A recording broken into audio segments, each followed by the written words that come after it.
Praise the Lord. உயிரோடு இருக்கும் ஆண்டவராக இயேசு கிறிஸ்துவின் நாமத்தினாலே உங்களுக்கு வாழ்த்துதலையும் சூத்திரங்களையும் செலுத்துகிறேன். இந்த நாளிலே கூட ஒரு வசனத்தை சொல்லி ஜெபிக்க பிரயாசப்படுகிறேன்.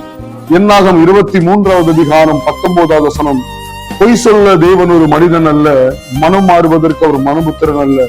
அவர் சொல்லியும் செய்யாதிருப்பாரோ, அவர் வசனத்தும் நிறைவேற்றாமல் இருப்பாரோ. என கண்பான தேவ பிள்ளைகளே, மனிதனை போல ஆண்டவர் பொய் சொல்லுகிறவர் அல்ல. அவர் வாக்குத்தத்தத்தை எத்தனை பேர் விசுவாசித்து நீங்கள் காத்திருக்கிறீர்களோ, ஆண்டவர் நம்பி எத்தனை பேர் வருகிறீர்களோ, அத்தனை பேருக்கும் ஆண்டவர் விடுதலையும் சுகத்தையும் கொடுத்து ஆசீர்வதிக்கிறவன். 10 குஷ்டரோகிகள் ஆண்டவரிடத்திலே வந்தார்கள். இயேசு ஐயரே எங்களுக்கு இறங்கும் என்று 10 பேரும் கூப்பிடும் போது 10 பேருக்கும் ஒரே பதில் சொன்னார், நீர் உங்களை போய் ஆசாரிடத்திலே காண்பீங்கள்.